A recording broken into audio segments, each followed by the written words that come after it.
آگے بڑھتے ہیں اور اب کچھ بات کرتے ہیں سوشل میڈیا کے غلط اور ناجائز استعمال کی، جو کہ پاکستان میں فہیم اب ایک معمولی سی بات ہے۔ آپ لوگ اپنے موبائل پر دکھائی دینے والی آن لائن لون یا قرضہ دینے والی جو ایپس ہوتی ہیں، کسی بھی جعل سازی سے پلیز ہوشیار نہیں۔ یہ ایک بہت بڑا فراڈ ہے اور پورا نیٹ ورک ہے جو کہ مل کے آپ لوگوں کو بری طرح سے اپنے جال میں پھنسا رہا ہے، اور یہی وجہ ہے کہ راولپنڈی میں افسوسناک واقعہ پیش آیا۔ بالکل ایسا ہی ہوا تھا کل جو واقعہ، یہ سانحہ بلکہ جو ہے وہ اس کو کہہ دیا جائے تو بہتر رہے گا، کیونکہ دو بچوں کا ایک باپ ہے، معصوم بچے، بیوی جو ہے، اور اپنے والدین سب کو اکیلا چھوڑ کر چلا گیا ایک نوجوان، محض چند ہزار روپوں کے لیے، چند ہزار روپے جو ہیں وہ انہوں نے مانگے تھے۔ مسعود نامی شہری نے 6 مہینے پہلے نوکری ختم ہونے پر گھر کا کرایہ دینے اور بچوں کی اسکول فیس دینے کے لیے صرف 13,000 روپے کا آن لائن لون یا قرض کہہ لیجئے وہ لیا تھا، لیکن 13,000 روپے سود بڑھتے بڑھتے 50,000 تک ہو گیا۔ یہ شخص اتنا مجبور تھا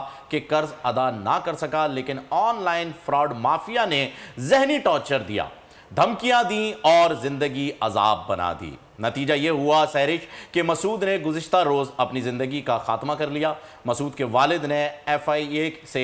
ہاتھ جوڑ کر اپیل کی ہے کہ سود کا یہ کاروبار بند کروایا جائے، بلکہ سود کے ساتھ ساتھ سہرش میں تو یہ کہوں گا کہ یہ ایک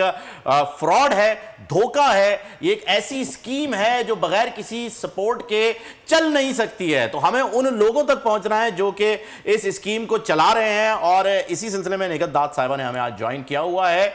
ڈیجیٹل ایکسپرٹ ہیں، ان سے بات کر لیتے ہیں۔ السلام علیکم نگہت صاحبہ۔ وعلیکم السلام۔ سب سے پہلے تو یہ کیس آپ ڈیفینیٹلی فالو کر رہے ہوں گی، تو اسی سے ریلیٹڈ میں یہ جاننا چاہوں گا کہ اب تک کی اس پر کوئی ڈیولپمنٹ، گورنمنٹ سے کوئی رابطہ ہوا، FIA نے کوئی سٹانس لیا ہے اس قسم کی ایپس کے خلاف؟ کیونکہ یہ تو آج بھی اگر میں اپنے فیس بک یا انسٹا کو اسکرول کر رہا ہوں تو ابھی بھی کچھ سیکنڈ پہلے بھی میرے پاس جو ہے یہ ایپس کے سجیشنز آ رہے ہیں۔ یہ دیکھیں، ایک تو بڑی اچھی بات ہے آپ لوگ بار بار اس پہ بات کریں، کیونکہ یہ ایشو جو ہے یہ پچھلے 1-2 سال سے بہت زیادہ بڑھ گیا ہے، اور بار بار حکومت کو بھی لوگوں کی طرف سے درخواست کی لوگ کرتے رہے ہیں کہ کس طریقے سے مشرومز کی طرح یہ ایپس جو ہیں وہ نکل آئی ہیں، اور یہ جو اسمال لون جو شارکس کی طرح نکلی ہوئی ہیں، تو یہ کیسے معصوم لوگ جو خاص طور پہ بالکل اگنورنٹ ہیں اس بارے میں، وہ کیسے اس کا شکار ہو رہے ہیں اور ٹریپ میں پھنس رہے ہیں۔ اور یہ ہونا ہی تھا، یہ جو ایک اتنا انفارچونیٹ واقعہ ہوا ہے خودکشی کا، یہ ہونا ہی تھا، کیونکہ اس پہ کوئی روک تھام بالکل ہوا ہی نہیں ہے۔ اسٹیٹ بینک آف پاکستان کو بھی بہت دفعہ اپروچ کیا گیا، FIA کو بھی کیا گیا، سیکیورٹی ایکسچینج کمیشن کو بھی کیا گیا۔ مجھے یہ بتائے گا، میں آپ سے 2 چیزیں پوچھوں گی۔ ایک تو FIA نے بتا دیا کہ جتنی بھی یہ ایپس ہیں یہ اللیگلی لوگوں کو فیسیلیٹیٹ کرنے کی کوشش کر رہی ہیں بظاہر، بلکہ یہ فراڈ کر رہی ہیں، لگ یہ رہا ہے کہ فیسیلیٹیٹ کر رہی ہیں۔ جو شہری ان سے یہ لون لے رہے ہیں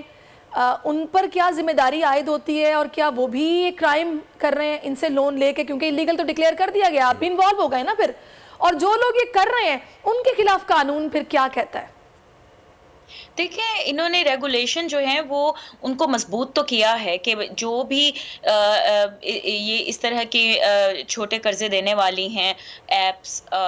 وہ ان کو باقاعدہ لائسنس ان کو لینا ہوتا ہے۔ جو لائسنس جنہوں نے نہیں لیا ہوا وہ اپنی ایپس جو ہیں وہ پلے اسٹور پہ ڈال ہی نہیں سکتے ہیں۔ گوگل کا بھی باقاعدہ یہ ہے کہ ان کے پلے اسٹور پہ لائسنس کے بغیر ایپس آ نہیں سکتی، لیکن پھر بھی آپریٹ ہو رہی ہیں کسی نہ کسی طریقے سے۔ پورا نیٹ ورک ہے، لائسنس دینے والے بھی انوالو ہیں اس میں۔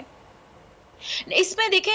ریگولیشنز میں کوئی نہ کوئی تو کمی ہے نا، کہ کہیں نہ کہیں سے کوئی لوپ ہول نکال کے یہ ایپس پھر بھی آپریٹ کریے۔ دیکھیں سب سے اہم بات یہ ہے کہ جو ان ایپس کے ذریعے سے قرضہ لے رہے ہیں، ایک تو مہنگائی کی صورتحال، جو معاشی صورتحال ہے پاکستان میں، وہ ایک بہت بڑی وجہ ہے، لیکن اس کے ساتھ ساتھ بہت سے لوگ